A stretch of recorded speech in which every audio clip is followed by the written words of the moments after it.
Well, whenever Atlantis went down, a lot of them, some of them went to Egypt, the survivors, and to other places, but some of them went underground. And there's an entire cities all throughout. There's all kinds of tunnels and transportation systems that link them all together.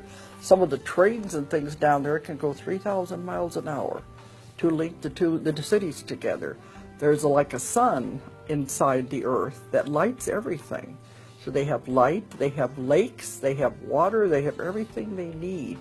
And there's animals down there that do not exist on the surface of the earth.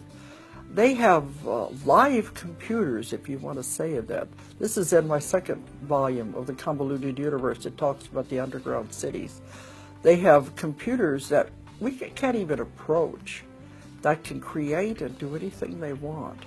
And the people are so advanced, they have no desire to come to the surface. They have everything they need down there. They've been down there for thousands and thousands of years. And they're much more advanced than we are because there's no wars, there's no violence. But yeah, there's civilizations under the surface of the earth. And people say, well, it can't be. There's only the magma. It's not. No one has ever gone, I think how many miles it said they've gone into the surface of the earth. They've never gone to where the underground cities are. They're much deeper than that. But they're all connected with tunnels. It's a lot of things I've discovered. They are entrances under most of the monuments in the world, especially under pyramids. There are entrances to it that have been discovered, but a lot of times they are guarded because they don't want people to go down there. And it's not advised. You wouldn't be able to go down there unless they would invite you anyway. But there are entrances all over the planet in and out of these underground cities. They're real. And it's not advised to go exploring around these things because they're heavily guarded. But I've written about all of this. It's in my books anyway. Well, we're just getting your beautiful message out there.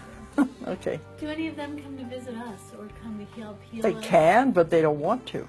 They'd rather stay away from us. Even the ETs are afraid of us, the extraterrestrials. We are isolated over here in this part of the galaxy on purpose. Earth is a young planet, and we're put over here in quarantine, so to speak, in this part of the galaxy on purpose. They don't want us to contaminate the rest of the universe. We're the ones that are violent. We're the ones that are the negative ones, and they're really afraid of us. So, believe me, the people underground don't want anything to do with us either.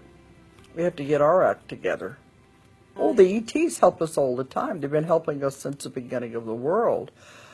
But that would be a whole other series of lectures that I could give you on that, as how they created us and how they started the whole civilizations and been watching over us since the beginning of time. So they're not negative.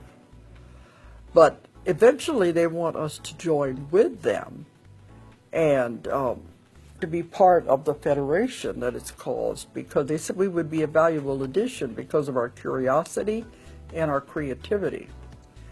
But they don't want us as long as we're into this negativity. That goes back to our animal nature, and we have to get rid of that first before we can ever be allowed to associate with them. So they just watch us and observe us and shake their heads. Can't figure out why we do the things we do. And when I was talking about getting the psychic abilities back and beginning to realize your true nature, get away from the animal nature, the violence and everything. That's part of it, and they're helping with it. They're hoping we're going to go out of it, but it's not easy. But we can't do it, and that's why they won't associate with us. People say, why don't they go and land on the White House lawn? They don't want anything to do with us. They're observing us to see what we're doing. The only way they would interfere would be if we were to try to blow the planet up. Then they would have to interfere. Because if we were to destroy the world, it would send reverberations out through space into the galaxies and disrupt too much. And they couldn't allow that to happen.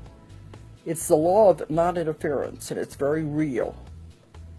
And if they can't interfere unless something like that would happen, because then we would be interfering with other people, other civilizations.